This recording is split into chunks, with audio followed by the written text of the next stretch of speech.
Good evening.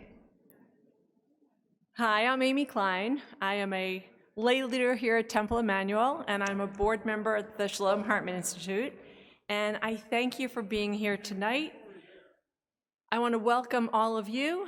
I want to welcome Donniel Hartman, president of the Shalom Hartman Institute, back to Temple Emanuel.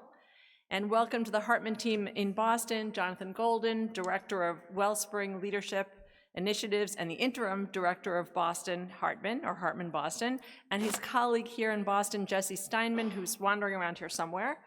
I just wanted to give, by way of introduction, a little background on our relationship with Donniel Hartman. So Donniel, our community first met Donniel in 2010. He came when we were celebrating our 75th anniversary of the synagogue. And he taught us at the Rabbi Samuel Chiel Kala. He deeply inspired us with his teaching, with his ideas, with his commitment to the Jewish people and the Jewish future. And we became a community that really wanted more. More teaching, more ideas, more Hartman. And we didn't know what to do with that excitement and that wanting more.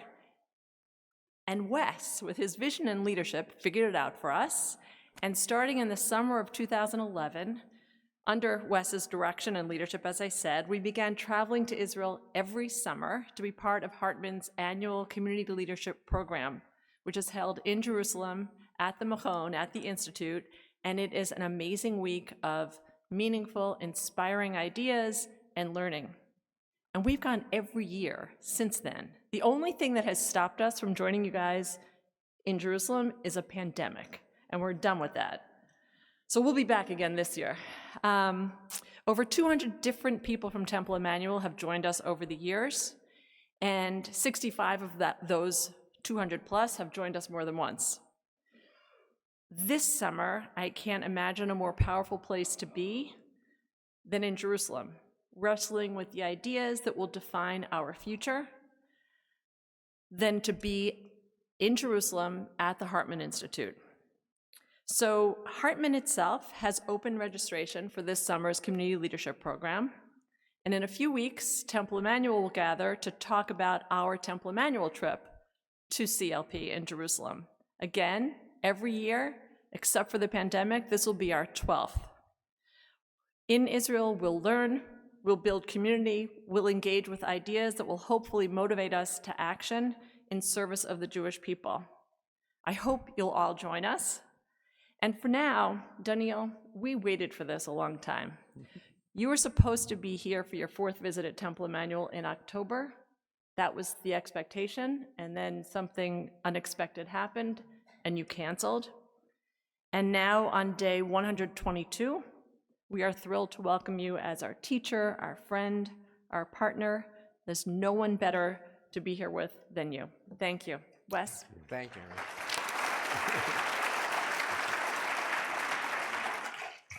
So, Donniel, first of all, I just want to confess my bias.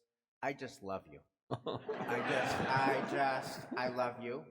And I want to say to you something that I have said about you many, many times, but never to you, which is that since October 7th, I have felt that you are kind of like Walter Cronkite explaining the war to diaspora Jews. And what I mean by that is so many points along the way. It's just all been stress, tension, heartbreak, heartache, loss of soldiers, all the violence, the Hague, Hezbollah, etc. Whatever happens, I'll tune in to Israel at War, and there's your voice. And your voice just has this physical timbre. Hi, this is Donniel Hartman with Yossi Klein Halevi.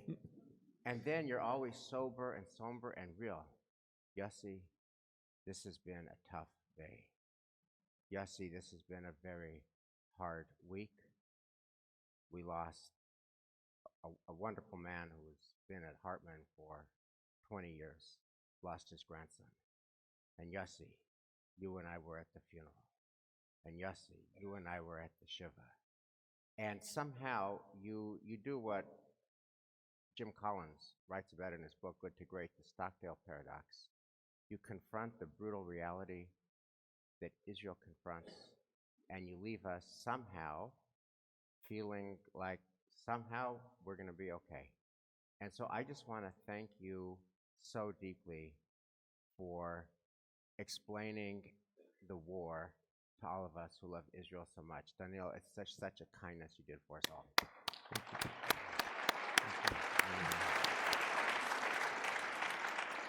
So I want to jump in to some questions for you.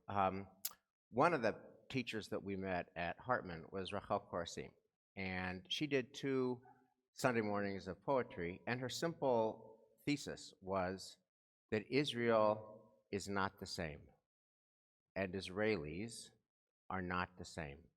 And all this poetry from October 7th made it in very poignant and painful ways. So I'm wondering, Donniel, are you the same? And if not, how have you changed? And how has the Machon changed since October 7th? First, hi. Hi. And hello to all of you. It's really, really nice being here. I know you've come to my home. I go to I feel very special here. I feel this is part of my home, and it's part of my world, and it's really nice to be with you and to talk with you.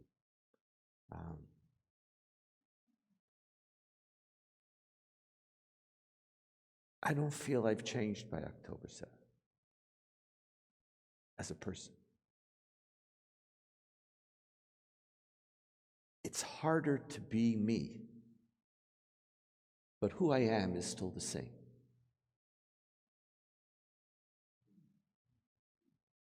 Israel's still alive.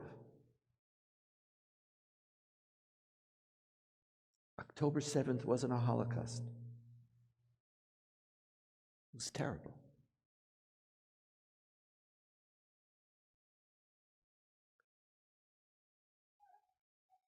It just is, war challenges you as a person. You have to confront fear. You have to confront uncertainty. You have to confront pain and sadness. And you have to really fight to hold on to your humanity. But my core, my essence as a Jew, the values that I care about, the principles that I want to implement in my life are still there. It's just harder. Can we double click on harder? So many of those podcasts begin in your framing with Yossi, talking about a hard week that you and Yossi have been to funerals and shivas. Could you just, and that's a motif, could you just talk about what it's like to be at the funeral of a 20-something-year-old soldier, a beautiful soldier who you knew and loved, or whose parents or grandparents you know and love? What is that like? I mean, and how do you do life with that kind of pain? And how do you do life with that kind of pain recurrently? That's what I mean by being harder. But you do life.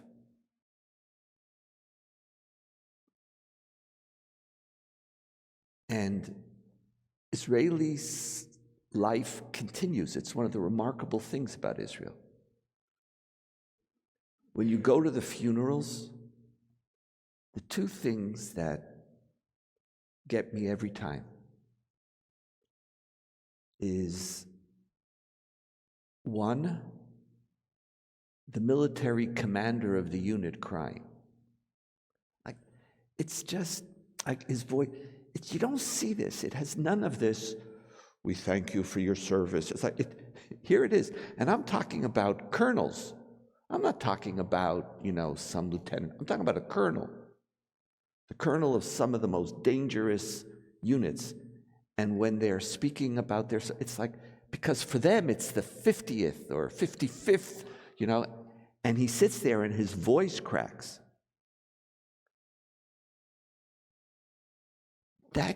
just being there at that humanity, there's a humanity there. And is that a change? I mean, Yossi has observed that in his voices in your podcast, that it used to be in previous wars that there was a stoicism and it was expected that there wouldn't be emotionalism and that you have to put up a, Yeah. and that is not as much. Have you detected that change? I wasn't at as many funerals in the past, but Israeli society has changed. Same word. Men are allowed to have feelings now. I grew up in Israel as a young man where everything was fine because we were told you don't have feelings. So how are you? Fine, thank you. There's a saying in like "Hakol beseder," is everything okay? Like the answer's already assumed. Men didn't have feelings. We didn't have PTS. We didn't have trauma. We just, I made Aliyah as a 13-year-old and was already told that I was going to be a soldier, and I was preparing for it, and you're all geared to it, and your whole life is sort of guided to that. And what you experience, and if somebody has problems, you don't really understand why they have problems, and you're just okay, you don't talk about your feelings. But one of the beautiful things of the last 15 or so years, and I speak about this in the podcast, is we really started to pretend as if we lived in Scandinavia. Like we're actually normal. We're allowed to have hopes and aspirations and feelings. And so it makes this a little harder because you are much more in tune with life and with hopes and fears, which the old Israeli, tough on the outside, there was something dead emotionally about certain things. And we got used to, for 15 years, in which our kids were more or less safe. Our country was more or less safe. It was glorious. It was 15 glorious years. And in those years, we started to allow other parts of our being to emerge, which was actually very beautiful. But then to switch back to having to come to terms with the fact that there is profound existential danger that you have to deal with. And this level of death, and it's proportionate to other countries, and we don't speak about, it's really the major challenge here is the wounded, not just, they're in the thousands, not in the hundreds, thousands and thousands of soldiers who are wounded. My nephew, who was lightly injured, had his elbow shattered. He just finished his third surgery. Since October 7th, he still can't bend his arm, and he still doesn't have use of his fingers. And so it's just, so there is more humanity,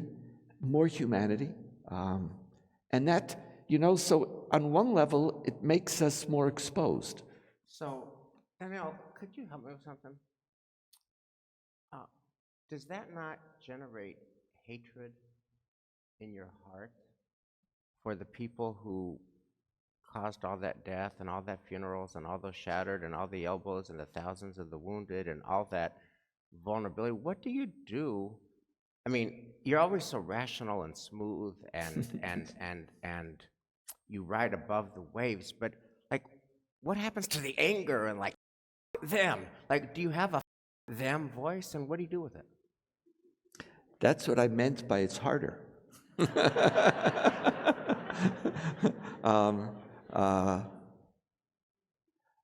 I have no anger towards Gazans. I have no anger towards Palestinians. And in that, I'm very different than a lot of Israelis, because I have none. And as we're talking about our funerals, I would prefer to be an Israeli today, tomorrow, and yesterday than to be a Gazan.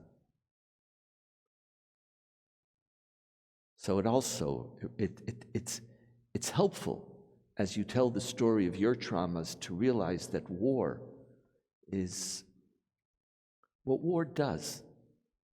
The destruction of it is just so enormous. But Can I just double click? Can I double click there for a second, Donniel? Because Sure. I mean, you're not just our teacher, you're my rabbi. So I would love some guidance from you about hatred in my heart. I have a nephew, Yeshayahu, who serves, and actually he's talking to the Temple Emanuel group on Friday night this week. And here's what he reports. He was in Gaza for 3 months. And he reports that in every house that he was at in northern Gaza, every house, the child's bedroom opens to a tunnel into Gaza. And in every house, in the nursery, there's armaments, and there's munitions, and there's Hamas flags, and there's entrances into the tunnels in every house. So what's the emotional resonance of that for you?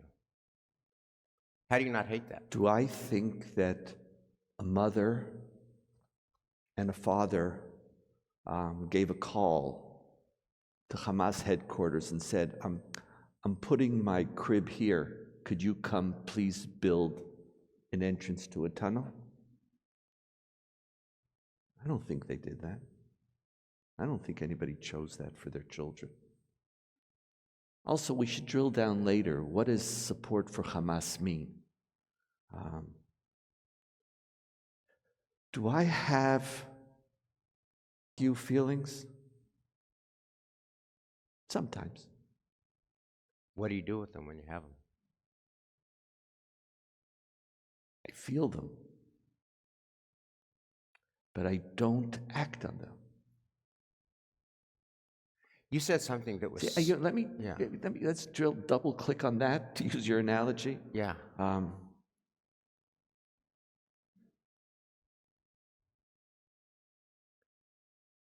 The Israeli army has a very strict code of ethics.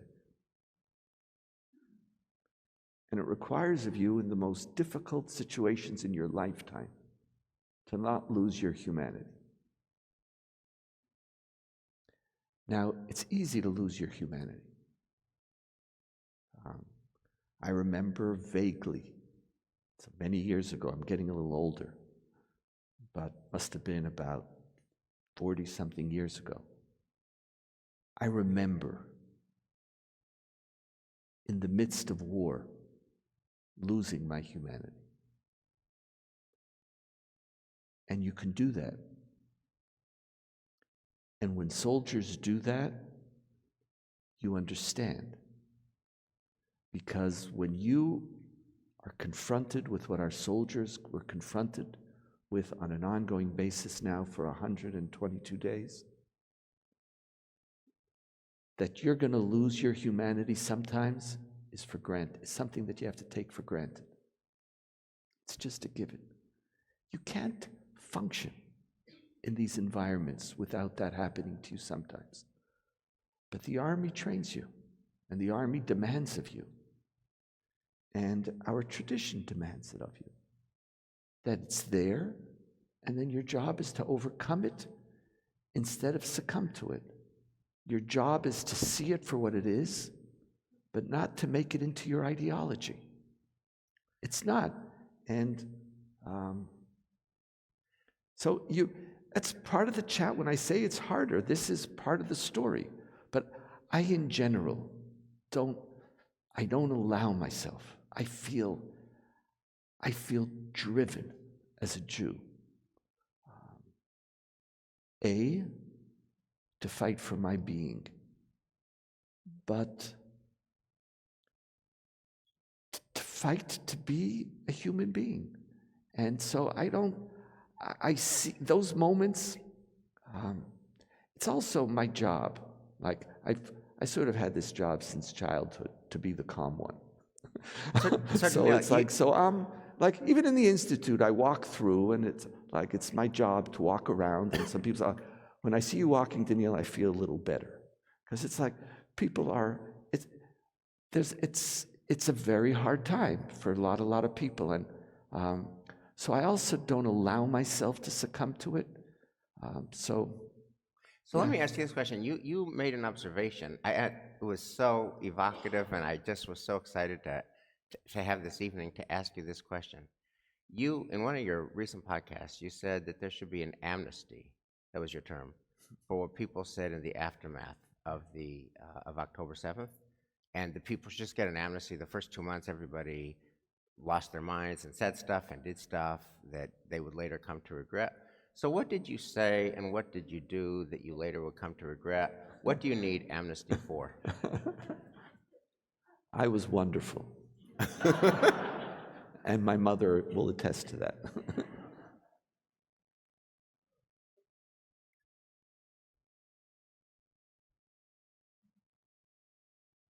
The thing that I have been working very hard on, and it might seem strange to you, I feel, for me, loyalty is one of the essential aspects of my Jewish life and my Israeli life. To be part of a people is to be claimed by them. And for this, loyalty is what defines me as a Jew, and loyalty is also what defines me as an Israeli.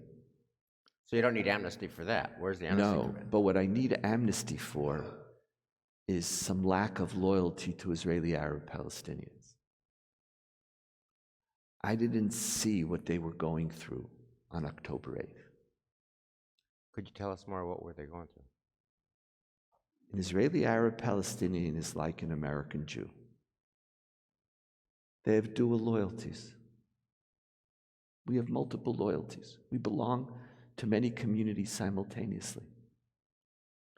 Israeli Arab Palestinians, their people were being killed in Gaza. And I wasn't sensitive to some of the difficulties that they were facing.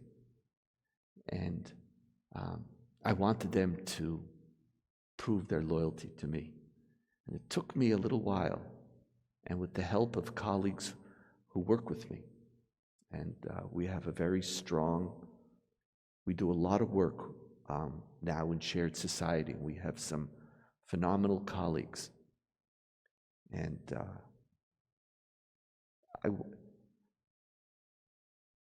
as an Israeli, they claim me. They're my people now. And so some of that, but as I said, as I tried from the beginning,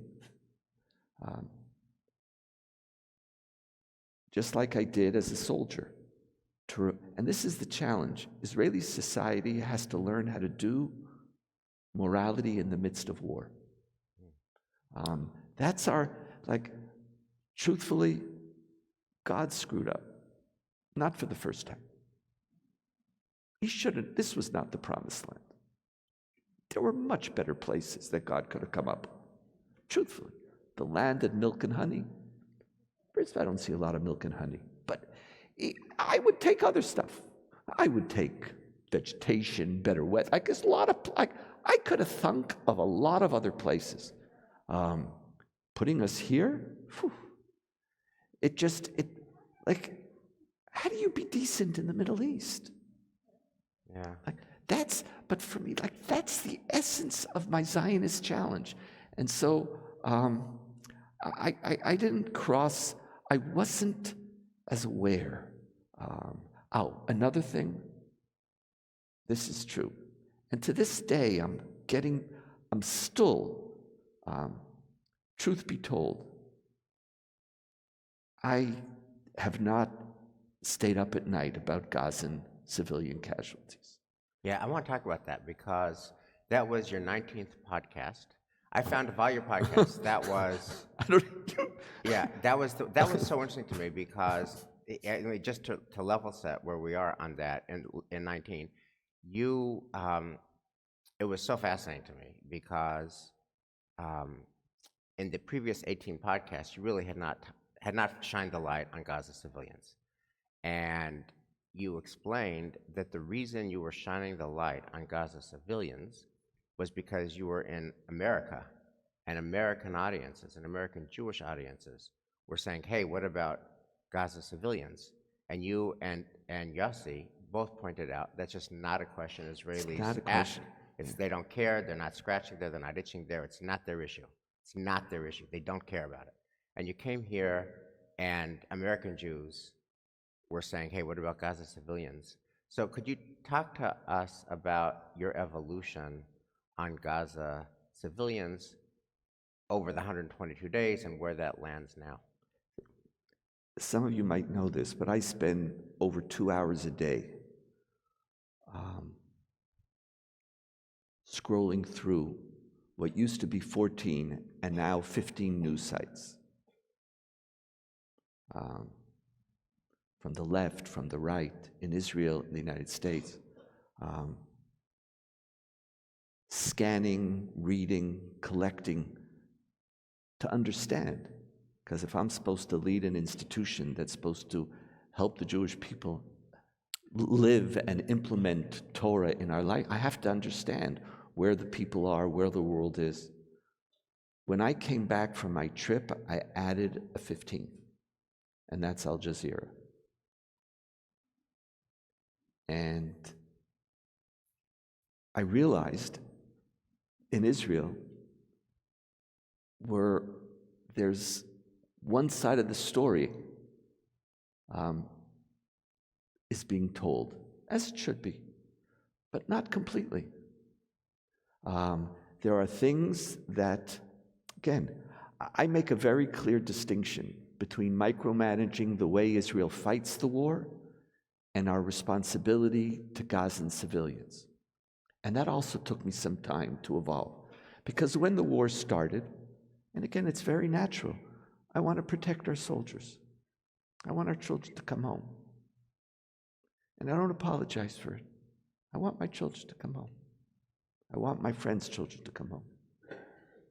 And our right to defend ourselves is clear, and our right to be able to fight a war without sacrificing our soldiers on some altar of some form of moral principles needed to be tempered, even though the Israeli army is willing to endanger its soldiers. But at the beginning, that wasn't part of the conversation. But as time passed, in Israel, we're not on October 7th anymore. We're not. Time's evolved. And at what point do you return to a certain conversation? Like, at what point do you move to the next stage? Just like there's Shiva, there's the 30 days, there's a year. Time, there's at certain times that you could be aware of things, and at certain times you can't. And as time passed, I began to talk about, teach. You heard it in the podcasts. But I've been challenging many, many groups of Israelis. Are you a lonely voice there, or there's others in Israel? I'm pretty lonely. I'm not alone, but I'm pretty lonely. Yeah. And I'll just tell you a scene. Maybe this will help. There's a class of young social activists in this new program that we're running to help to basically create a significant cadre of social activist leaders committed to liberal Judaism and liberal democracy. And the program is under, whatever, it's called now Israel Tomorrow. Like, how do you prepare and lead Israel tomorrow? And I was teaching a class in which I called A Time to Kill and a Time to Heal, which is Ecclesiastes. And I was asking them, what does a time to kill mean? How do we even understand that? And what does a time to heal mean? And then in that context, I spoke about at what moment does our commitment to our values require of us to see Gazans? What is our responsibility? And over 2 months ago, I started to speak about why isn't Israel building a hospital? Like, why are we sending incubators? Why don't we just create a hospital with our, again, I'm not telling us how to fight the war. I don't know how we should bomb, every house is a military target. The whole war Gaza is just not a normal, is a completely abnormal place, but there's people there. And I was talking, and I was talking about, and this group is this particular group is pretty much left, these young people, in their politics. And as I'm talking, there's somebody who's interrupting me. He goes, what do I care about Gazans? It's Hamas's problem. Now, in general, I don't do interruptions. I do arguments, but I don't do interruptions. You could talk, raise your hand, we'll talk. One interrupt, it was happened 3 times. And at some point I said to him, I feel you're silencing me. I said, your disagreement is perfectly legitimate, but why you, we just left it at that. That evening, the head of the group called me. 2 weeks prior to this man's partner was killed in Gaza.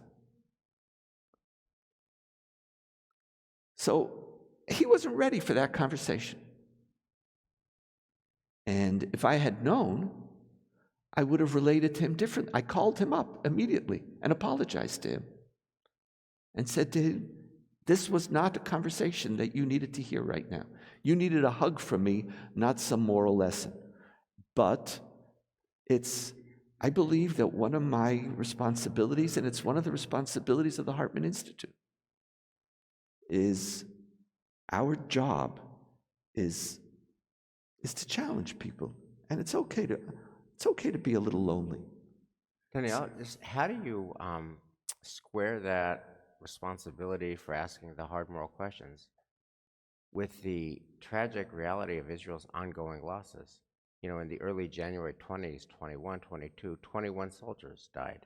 So that's 21, it's that poem about the infinity of the bomb. There's the infinity of the loss. So now there's a whole other substrata of Israeli society. Everybody knows somebody. So how do you ever have that kind of moral conversation when everybody... Rachel Korazim said to us, she said, when you go to Israel, you're going to be paying a Shiva visit on a country. The country is sitting Shiva, families are sitting Shiva. I know. So how do you, since everybody, like that one guy lost his friend 2 weeks earlier, everybody's lost somebody. So how do you square having those moral conversations with ongoing loss, present and ongoing loss, and present and ongoing danger, not to mention Hezbollah, which we'll get to later?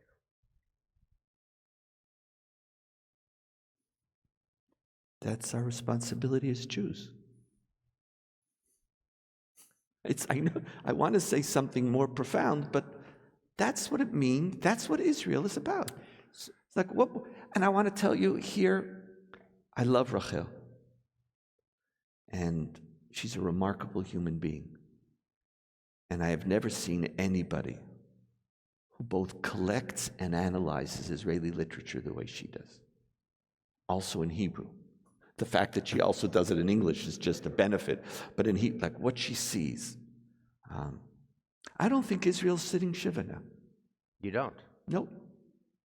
Those 21 families? They are. Israel as a country is not sitting Shiva anymore. Really? Yeah. How to explain that? That feels so... I mean, you know better than I would have. No, but... I don't. It's just I have an opinion. I have a feeling.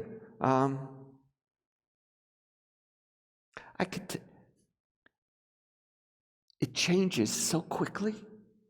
I did a podcast in Hebrew on Monday. Actually, in this case, talking about hospitals for Gazans. Tuesday morning, we heard the news of the 21 soldiers who were killed. The person in charge of putting out the podcast at Hartman called my colleague and I, and said, we can't put this podcast out. He called on Tuesday afternoon. We said, you're right. So we decided this will be quiet this week. There's a week of mourning, quiet. Wednesday morning, one or a couple of political lowlifes started to talk about just some attacking of some conspiracy theory. By Wednesday afternoon, nobody was talking about the 21 people who were killed. By Thursday morning, we were into politics. The pace, I want you to understand, those 21 families, they're going to be mourning forever. Forever.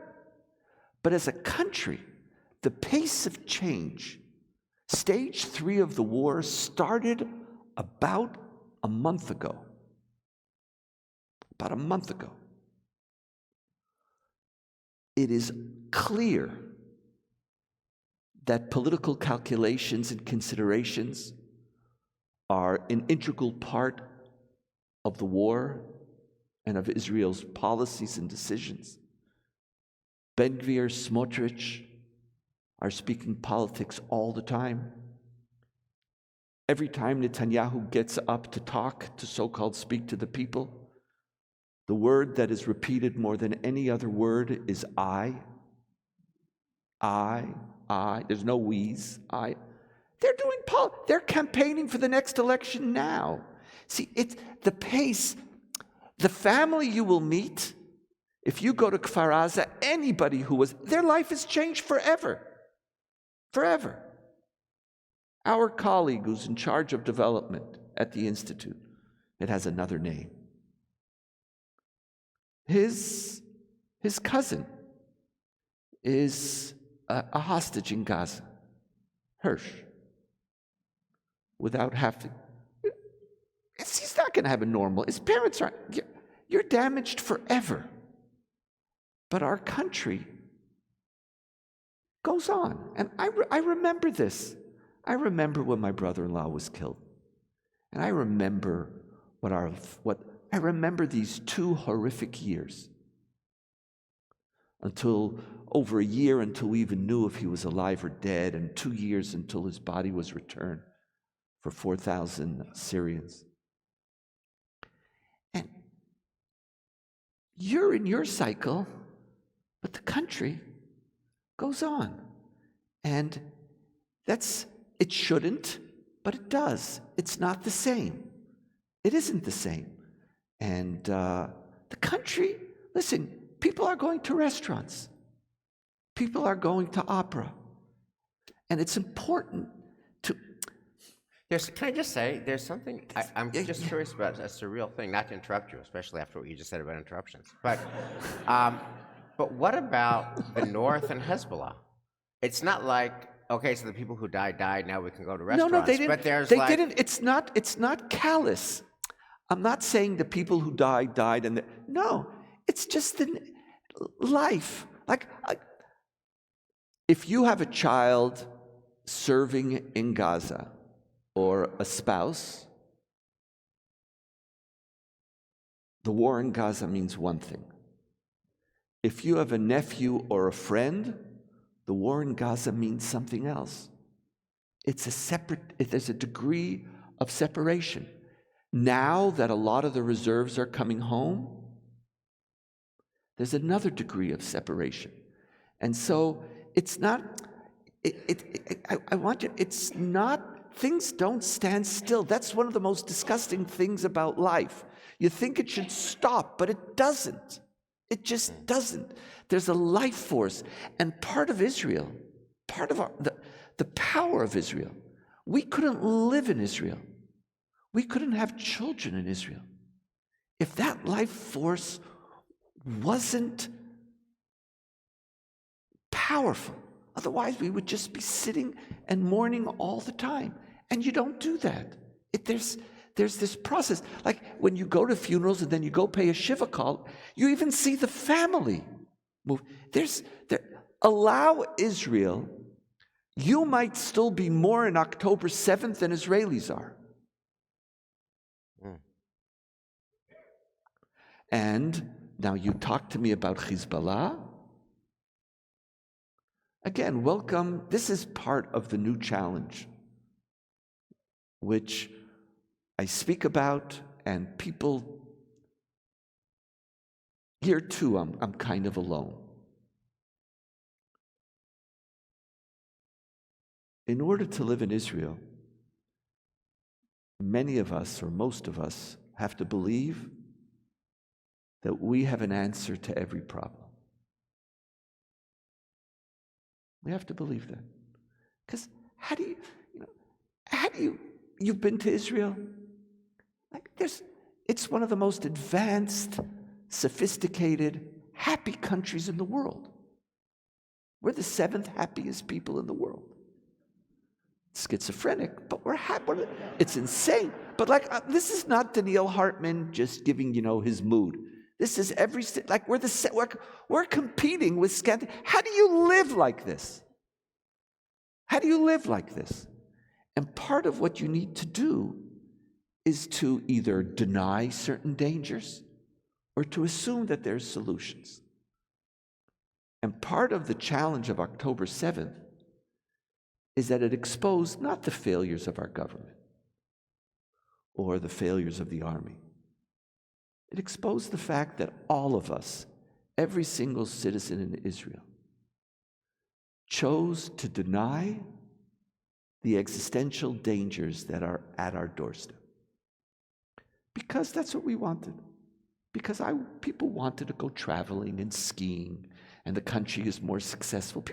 We actually had the chutzpah to want a normal life, even though we're living in the Middle East. And tell me who has a normal life in the Middle East? Nobody. We do. We do. It's remarkable. But one of the things that we need to do in order to maintain that is sometimes deny our feelings. But very often, just to live under the myth that there's an answer and a solution to every problem that we have. And you mentioned Hezbollah, and part of what Israelis are going to have to come to terms with is how does a certain level of uncertainty and danger and fear come back into our life? And I wish I had a better answer. And some people who I call it Messianic Zionism. Yeah. Of course, let's just move it. Let's just destroy them. Really? Really? When have we defeated Hezbollah? Which war in Lebanon was successful? We had 2 already. We're in day 122. And 80% of the tunnels in Gaza we haven't reached. Hezbollah? Turns out we have an unbelievably sophisticated enemy. An enemy with an outstanding strategy and a phenomenal tactic. Outstanding. They realized that you can't defeat Israel through ground operations. They said, we don't need ground operations. I don't need to cut Israel in half through tanks. If it didn't work in 73, it's not going to work today. They completely removed the whole notion of massive ground troops and fighting a conventional war. And they said the best way to deal with this is through missiles. And hopefully enticing Israel to come fight on our turf. Unbelievable. They thought about it. They've been planning it, preparing, training. They have a strategy and a phenomenal tactic on how to implement that strategy. And Israel has no strategy and no tactic to deal with it other than we have an answer. And you get into things and you start them, and you have no way of how you know how to get out of it. You declare a certain notion of victory that you're not going to be able to achieve, and then you basically have to start backtracking, but not telling people you're backtracking. You're in a place that you don't know exactly what to do. So today we had a new version of victory, which is killing Sinwar, which means Hamas will still be in power, but if we can get him, we could declare victory. You know, and I joke about this, but who was the person who headed Hezbollah before Nasrallah? Who here remembers his name? I don't remember his name. So don't feel bad about it. But targeting him was at the time deemed to be of great strategic significance because we would be hampering Hezbollah's ability to function. We killed him, and now we have whom? Nasrallah. What do you think? Sinwar doesn't have a number two? You know, so what you see us scrambling, so you're asking us, and I want to tell you, you know what it is? Welcome to the Jewish story. We are going to have to live with existential dangers.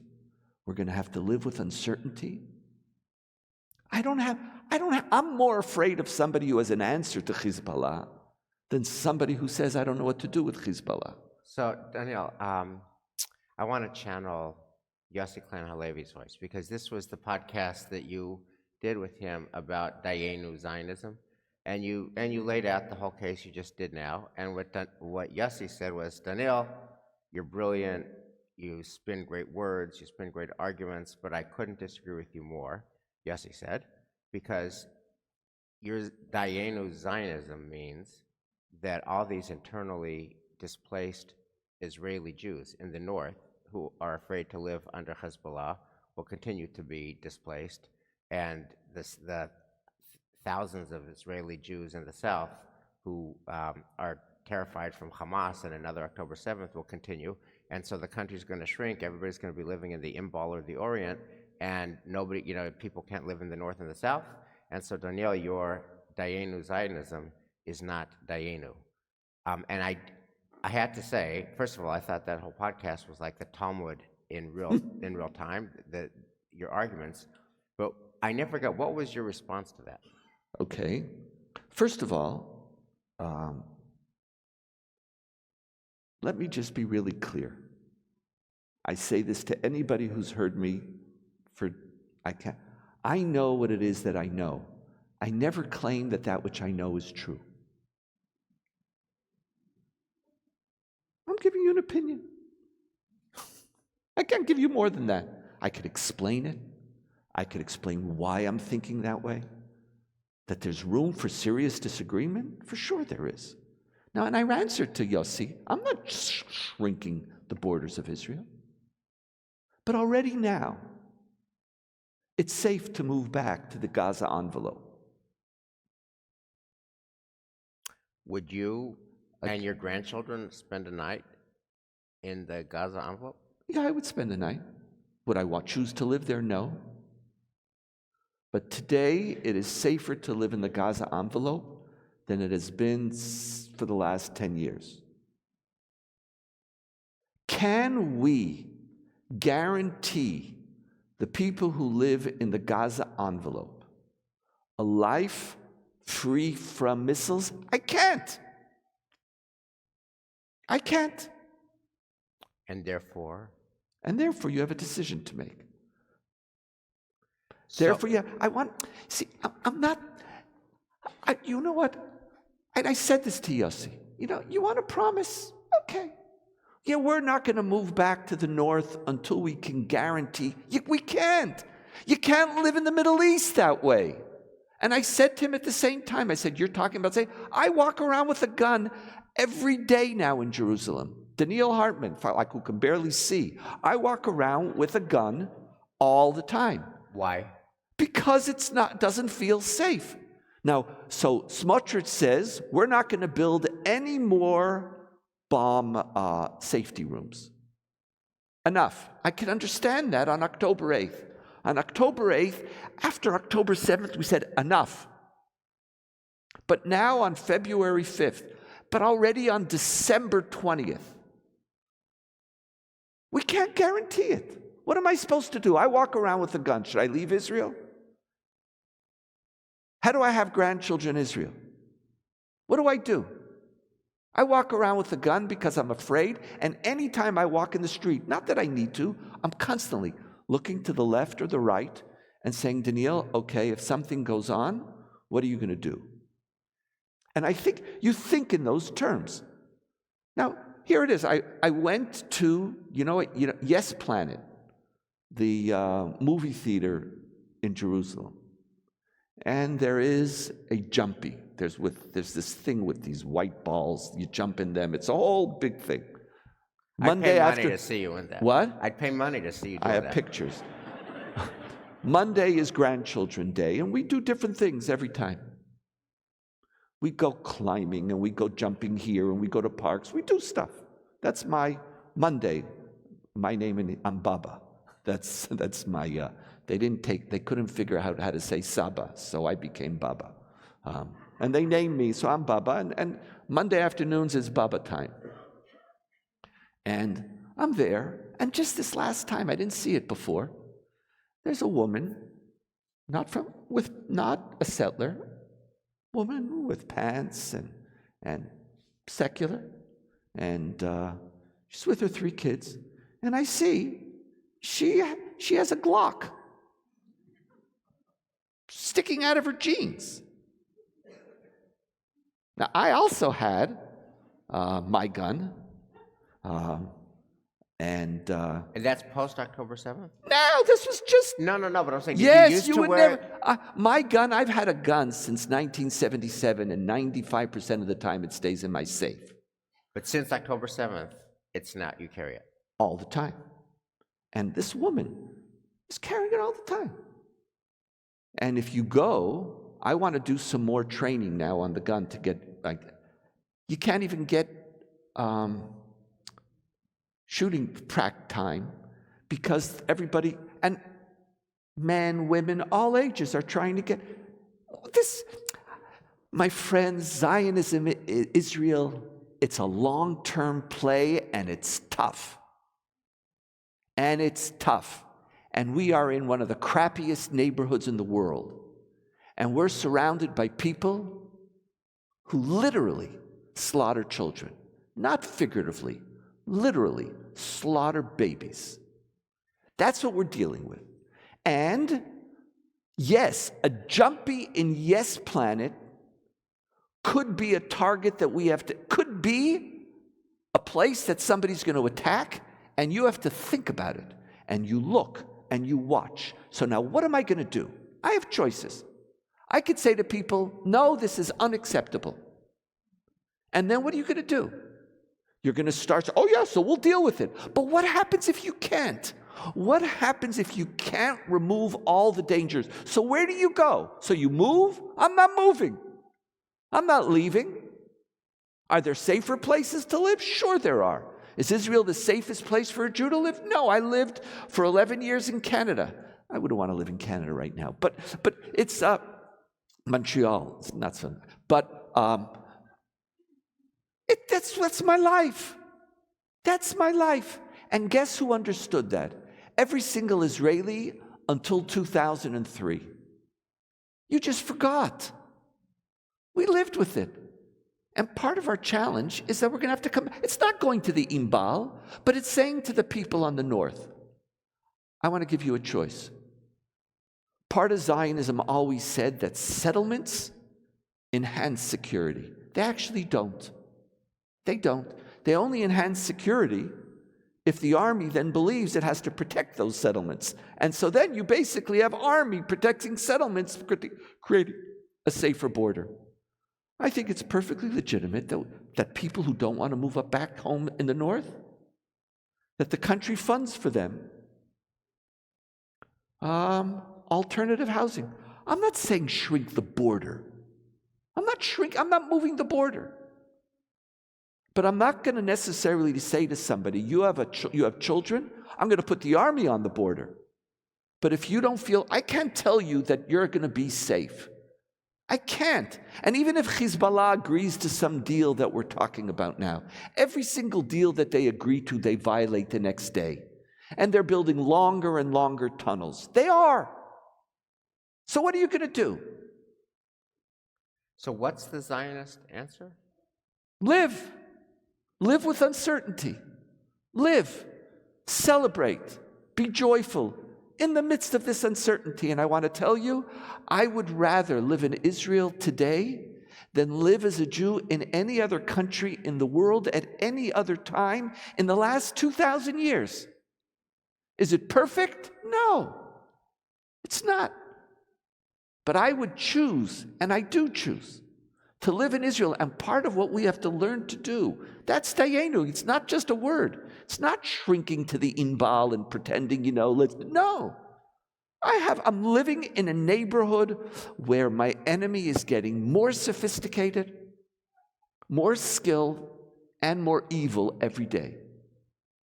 So, I'm going to get stronger, and I'm going to get smarter, and I'm going to be more and more careful, and I'm going to be joyful, and I'm going to live my life, and I want you to watch, and you spend all of your resources digging more and more tunnels, and I'm going to celebrate life.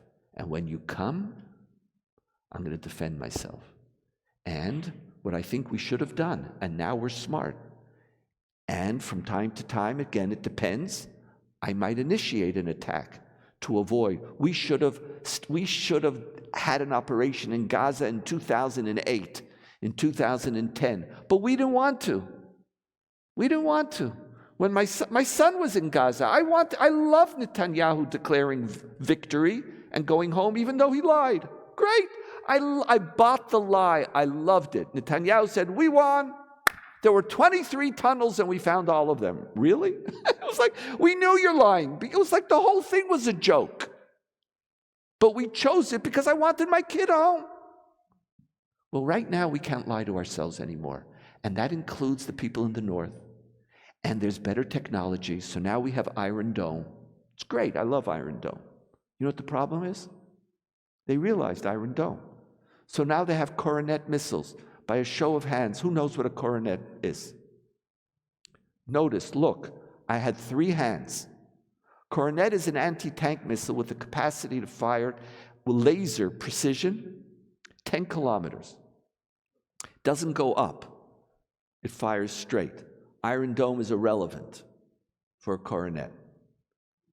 25% of all the houses in Metula are now destroyed by coronets. They've been buying them. And we're going to get the next thing they'll buy them. And it's going to be a cat and mouse. I would love not to have this. So what am I going to do? So then I'm going to have somebody walk and strut and say, trust the army. Really? Trust us. We're going to deal with the problem. Really? We don't have a strategy for Gaza. We declare Israel is going to maintain military control of Gaza. Great, I understand that. I do. I understand why. I don't know what's sustainable or not, but I can understand it. So if you want to maintain control of Gaza, what's your plan? That means you need to have a military force capable, a significant military force of military police, capable of dealing with civilians, capable of dealing with issues of water and electricity and government and food and hospitals. Where do you have, you're declaring, are you working on it? No. So then you say, listen, notice this. UNRWA is a Hamas-run organization. Every one of us knows this. The minute aid gets in the hands of UNRWA, it's in the hands of Hamas. It's the same thing. Doesn't matter how many UNRWA people participated in October 7th. Right now, UNRWA is a Hamas-run organization. You get the food in the hands of UNRWA, it's in the hands of Hamas. Hamas then uses it to feed all of its soldiers, and then it either distributes it or sells it and is making hundreds of millions of dollars off of humanitarian aid. You want to do something else? What's your plan? So what do we say? We're going to fight UNRWA. So we tell the nations of the world, UNRWA are terrorists, they cut the funding. And then the army says, oh, no, we need UNRWA. Don't speak badly about UNRWA. We need UNRWA until after the war. But I know, what are you planning? We need to start being serious about what's possible and developing a strategy for what's possible, not declaring fantasies of what we want, which aren't even backed up by strategies, let alone a tactic of what it is that you're going to do. Now, you want me to tell you a better story? You didn't come here to be depressed by Donniel Hartman. I appreciate that, and I'm not saying I'm right. But bavakasha, tell me, think about it. What do you want to do? What are we just now? Oh, and the same thing. Oh, so let's now bomb Iran. Well, sure, let's take on the world. We could do everything. We could take on Iran. We're just going to, why? Because we have a right to live, and we do. And we have a right to live without danger, and we do. But because we have that right, it doesn't mean that we're going to have it. We're not. There is an evil empire in the Middle East, festering destruction, festering killing. And frankly, it's a world problem, and if the world doesn't want to wake up to it, that doesn't mean we have an answer to it. We're a small country. We ran out of bombs. There's a small detail. We ran out of bombs because we gave them to Ukraine. But that's just a small technical issue, and that's why America replenished all of our bombs so quickly. But we actually run out of bombs. So, Wes, I'm with you, and I'm with Yossi, and I'm not shrinking our borders, but we have to be now honest, and we have to tell people, you want to live in the north? That's an act of unbelievable courage, unbelievable Zionism. What could I do to help you? What do I do to compensate? But to tell you that I could protect you? You can't even protect me in Jerusalem. So, Donniel, one of the things that you said that... I'm sorry. No. I'm sorry. It's like I could go on about this. I'm just... I'm sorry. No. Like, let's get... It's like, let's get real. What do we put? I don't want to... It's not a pretend country here. It's a real country with... Anyway. So, Donniel, here's my question for you. You say, this is, to me, your most salient teaching. And I just love this. But I didn't understand it before. Now I really don't understand it. Your most salient teaching, I wrote it and I've got it on a board, is I don't do pessimism. But how do you not do pessimism given what you just said? Because I'm going to live. If this is the reality, now I'm going to adjust. I'm not going to mourn it. I'm not going to kvetch. I'm not going to sit in a corner and mourn the destiny of the Jewish people. We're going to have children. We're going to have celebrations again. We're going to have festivals again. And our challenge now is, how do we do that? But doing that without deluding ourselves into believing that we don't have dangers. That's our challenge. Every single time, reality, I am an optimist without being naive. I know that's kind of strange. I accept all the reality of the pessimist. And now I say, okay, so what are we going to do? Are we going to kvetch? Are we going to sit in a corner and cry and suck our thumbs? This is the Jewish people's story. Every one of us, and this always inspires me. I have to tell you, I think of it, and see, I grew up, none of my family died in the Holocaust. None. My family was moved to Israel the second time in 1830, the first time in the 17th century. And on my mother's side, they moved, her parents were born in the United States. We didn't know anybody who died in the Holocaust. So I don't have Holocaust memories or stories but what I always, what always moved me is that I always felt that the greatest heroes of the Jewish people were not the Maccabees and not the IDF. It was Holocaust survivors who had children.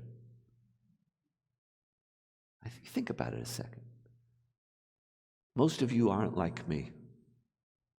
Most of you had parents or grandparents who went through the Holocaust. Now, if I had gone through the Holocaust, I don't know if I would have committed suicide. I don't know if I would have moved to some corner of the universe. I don't know if I would have, maybe I would have even left Judaism. Like, why would I want to be a Jew? These people, your parents, your grandparents, left Auschwitz and set up a new life. Many of them could never even make sense of what they were doing, but they did it. No, this is not October 7th is not a Holocaust story. It's really important, because the way you do optimism is also looking at the reality. On October 8th, by October 9th, 300,000 Israeli soldiers showed up left their homes and showed up. And they were there. We didn't always have all the equipment that we needed. We didn't have always the ceramic plates that we needed, and we didn't have the vests that had the ceramic plates, and there were certain problems. But we showed up, and we put into the battlefield 400,000 soldiers. That's our people. We did that. In the Holocaust, we didn't have 400,000 soldiers. We did that within a few days in the midst of a terrible, terrible miscalculation, mistake, blindness, and having to deal with horrors of having to fight in the midst of densely populated Jewish areas with thousands of terrorists. But we put into the battlefield hundreds of thousands of Israeli soldiers who started to defend Israel and started to attack and started to bring some measure of security, slowly but surely. So if our parents, in the midst of the Holocaust, they left and they had nobody, they just had to choose. Is life over? And they said, no. I'm going to have children. How? I don't think any of us, that level of heroism is unparalleled. That choice of life. And we are here, all of it is because of them. Singular, those groups of people, those people. And so we're not in the Holocaust. It's nowhere near the Holocaust. Nowhere near. And in this environment, with hundreds of thousands of soldiers, with a strong economy, with an ability to defend ourselves, we're going to have to choose optimism again. It's little in comparison to what our parents and grandparents did. So it's going to be hard. I'm not saying it's going to be easy, but part of what we need to do is to start talking truthfully to our people. There's something about that. Could we handle it, or do we need to be lied to? Do I need to lie to you? Do I need to lie to you about Israel? Do I need to lie to Israelis? And part of that challenge is to do that. So what is optimism? Optimism doesn't mean that life is going to be always sweet. It just means life is going to continue, and we're going to be okay. Donniel, can I ask you, first of all, just thank you. Oh my God, thank you. Thank you for your truth. Thank you for your heart. Thank you for respecting us enough to speak truth. Here's my question. What would Israelis think of what you just said? I'll tell you soon. What would Sahal like? I mean, I saw these pictures, for example, during the war. Micha was up north, down south, talking to troops, and everything is context. But if you were talking to the troops, if you were talking to Israel's fighters, if you were talking to the Knesset, what would Israelis who are actually running and keeping the country going, what would they say about what you just said? I'm talking about it. So first of all, I am. And no one has assassinated me yet. But you did say, and I wanted to ask you about this too. Lonely. One of the words that you said, and I wanted to come back to that, was you said that you had been shunned, S-H-U-N-N-E-D. That was your word, and you didn't give us the context for how you had been shunned or why you had been shunned. But no. I'm just curious about... That goes back in my history earlier on. I haven't been shunned now. Not now. Okay. No, not now. First of all, I wouldn't give this speech to Israeli soldiers. I wouldn't. Right now, for somebody who has to fight, there's a different talk that you need to give. But also, an Israeli soldier needs realistic goals. What do you think, they don't know? You think the minute you put your uniform on, you become an idiot? I can tell you, you don't. What happens is you don't understand it fully, but you know your emotions. Something isn't clear. So sometimes in the midst of a certain moment, you have to galvanize them, you have to pursue victory, you have to speak about it. But our soldiers deserve honest strategies, achievable strategies. I don't want my grandchildren, my friends, my children to die because somebody needs to create a myth that they already know we can't sustain. No, we can't. So what should I do? Lie to them? I think part of the challenge is that we need more honest conversation. Now, there are some politicians who are trying it. Gadi Eisenkot, for example. He lost a nephew and he lost a son, day after day. He's starting to speak. But it's slow. There's going to be a lot of serious conversation that you have to be prepared for, my friends. It's a lot of things. It's not, the tragedy of October 7th already has very little impact on the world. There's a larger conversation going on about the future of Israel, Palestinian statehood, what Israel should be doing, ceasefires, humanitarian. There's a lot of conversations which you are even more connected to. And there's a lot of conversations that Israelis are going to have to adjust to. There are. And that how are we going to adjust to that? And so, by the way, already now, I've been saying this for 2 months, and for a while, not a single newspaper said it. Not a single one. Now, every newspaper, every day, is speaking realistically about the war. The Wall Street Journal became the enemy of Israel. Why? Because they started to, you only killed 25% of Hamas, 20% of this, and guess who reports the Wall Street Journal? Israelis' newspapers. But Israeli commentators who on October 8th spoke unequivocally, we are going to destroy Hamas. We must pursue this until complete and total victory, until Hamas ceases to being a military and political force. We're going to. And all of a sudden, it's day 122, but already by day 90, it became commonplace in Israeli news to speak more realistically. So you have part of where Israelis are right now. You're not going to meet a country in mourning. You're going to be in a country very confused.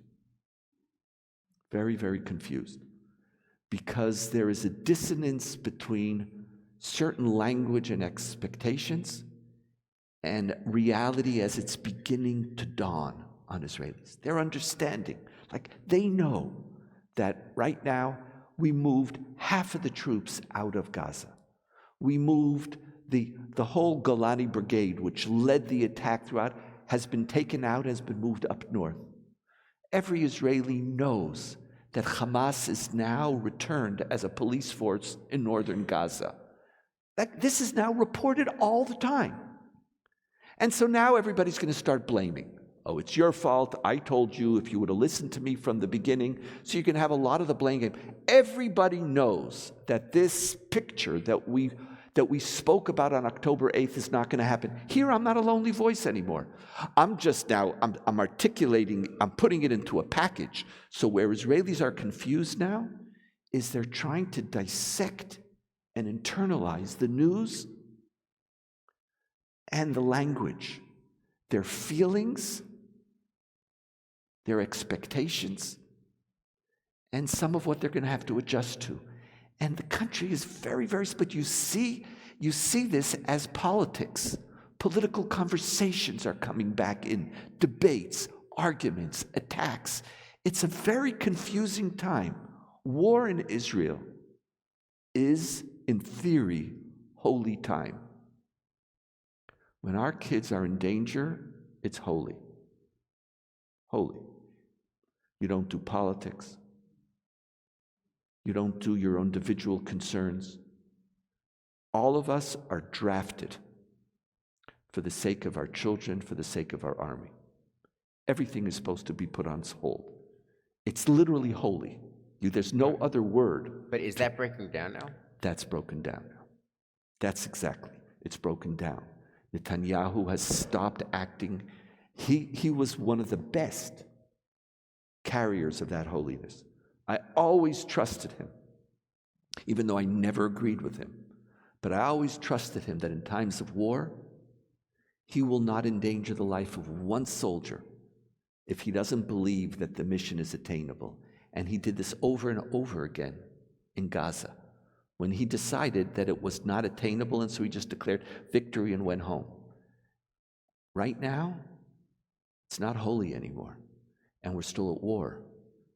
But I even said, like, sometimes it doesn't even feel that you're at war right now. It's just this, it's almost as if war's a new reality. Like, you don't know this, but we have a war in the West Bank or Judea and Samaria going on right now.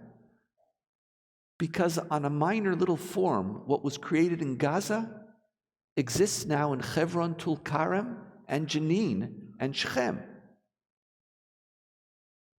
It exists now. And our kids are going in every single night, and arresting thousands, because the Hamas infrastructure in Judea and Samaria is humongous. We let it happen. We just sort of, we want Scandinavia. It's like it's a different, so there's a lot of, Israelis are assimilating a lot of different information. You watch the news, it's like, united we are. There's this slogan you'll see everywhere, Biyachad Ninatzeach, together we will be victorious. The news, it's on everything. It's like this, we're all drafted. There is this ma'atefet, there's this envelope of holiness, but inside something else is happening. And we have to figure it out. And it's also going to be a challenge for you. It's going to be a challenge for you. You're not coming to Israel to meet victims. You're not coming to a shiva. You're coming to a country at war, which is going to learn how to live in the midst of war.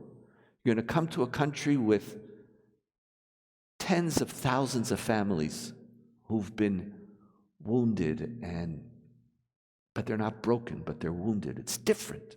It's different. It's not a shiva call. We're not. I can't tell you. But it's a very confusing time, and it's going to be a confusing time for you too. So Donniel, let me just ask. I just want to, first of all, again, thank you for a super sober, super somber, optimistic, super real. One of the reasons I love you is you're so moral. I try. One of the reasons I love you is you're so real. I often don't get you, like, we don't have time for this, but like, how I'm so with Yossi on The Hague. Like, The Hague is about Jew hatred. The Hague, they're frickin' Nazis. The Hague is about Jew hatred. Like, they don't bring up Hamas for torturing and murdering us, but they bring us up for fighting back. And I love Yossi's voice, and I love his father's voice, and I don't get your voice, but for all that, I love you, and I really appreciate your voice. I think there was a compliment in there. Yes. But I did want to just close by asking you one question. Given the reality that you were describing, the confusing time, what is it that American Jews can do for Israel and Israelis now to be most helpful? Let me start with, what is it that American Jews can do for you, Donniel Hartman, packing heat to take your grandkids to the, Jumpy. it's the jumble thing. What can we do to be helpful to you? And what can we do to be helpful to Israel and Israelis in this new confusing time? That's our last question.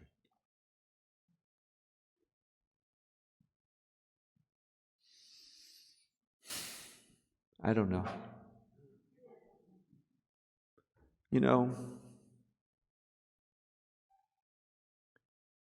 I want to use a Shiva analogy, even though we're not sitting Shiva. Got it. When you go pay Shiva call, don't be impressed with yourself. Oh, I'm being so sensitive. Oh, I took my time.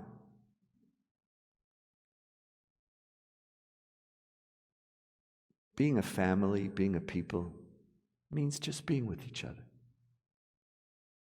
Just being with each other. And so just be with us.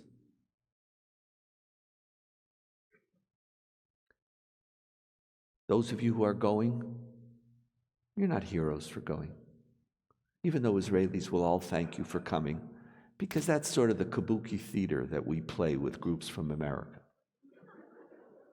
We call you leaders, we let you meet our prime minister, even though we don't have access. In the middle of the war, you're going to get to meet people, I don't know, you came, oh, it's so wonderful that you came, and it's all about you, and you're going to go home feeling so great about yourself. Okay, well, we do that. You're just being a mensch. You're just being menschlich. The purpose of your mission is you're being a mensch, because your family went through and is going through a very hard time. And you want to show up and say, I see you. I see you. And at some level, I'm with you, even though I'm not, because what you're experiencing, I'm not experiencing. But I'm with you. I'm with you. And that's very powerful. Part of what American Jews, I don't have like right now, policies aren't clear. Your challenge as American Jews is to figure out what Israel means for you, not how you help Israelis, but what Israel means for you. If you're still very much in your rage, enjoy it, but ask what it means for you. What is it doing for you? What is it doing for you?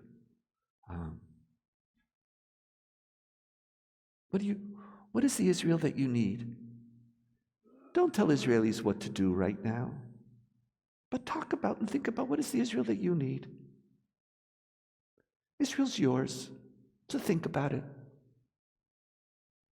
Maybe you're thinking about rage. Maybe you're still in October 7th. Maybe you're in December 5th mode. Maybe you're in February 5th mode.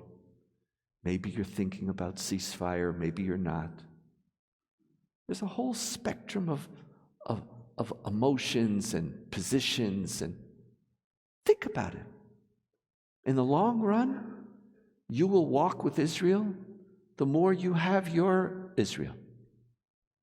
And the greatest danger we face is if we walk away from each other, or we're alienating from each other.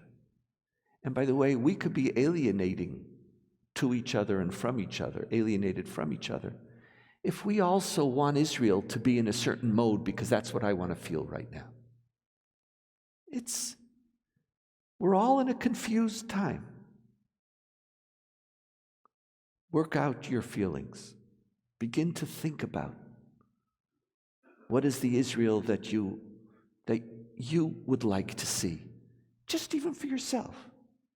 I don't think there is a policy program that you could help in implementing right now.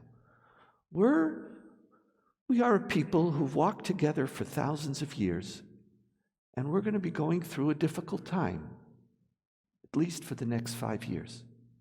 It's a difficult time for 5 years. And you're going to have to find the inner strength to do that. You're going to have to find that strength. It's going to be hard. Israel's going to be out of sync with a lot of the world.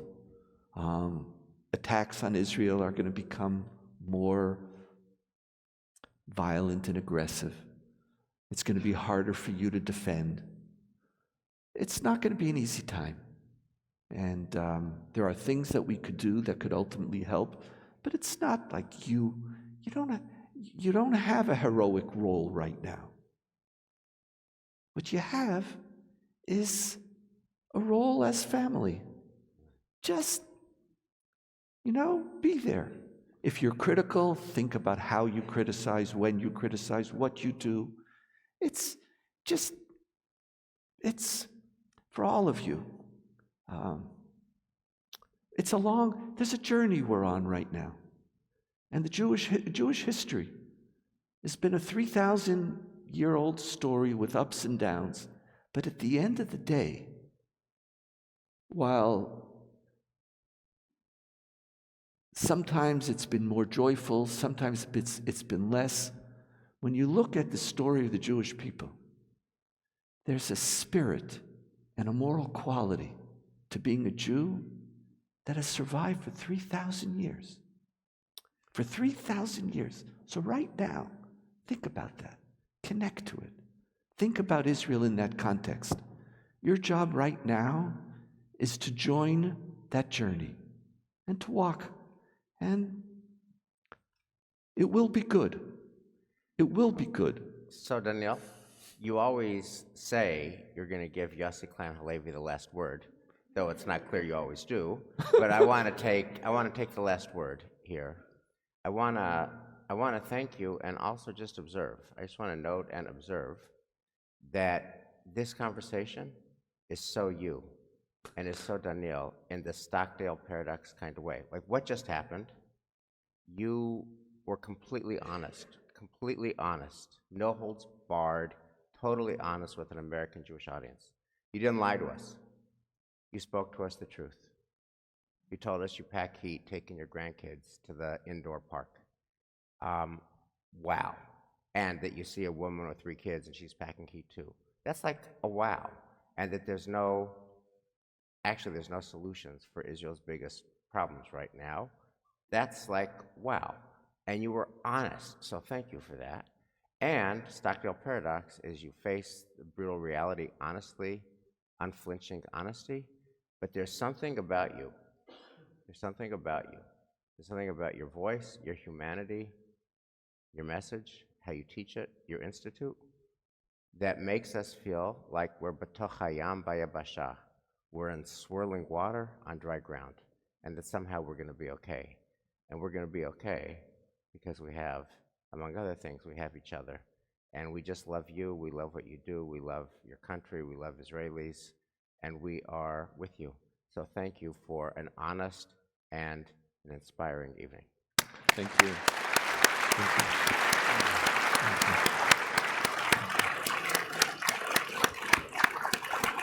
Thank you very much. Thank you. By the way, just a coda, he also wrote a book, which we didn't get to. It's on sale, Erev Tov.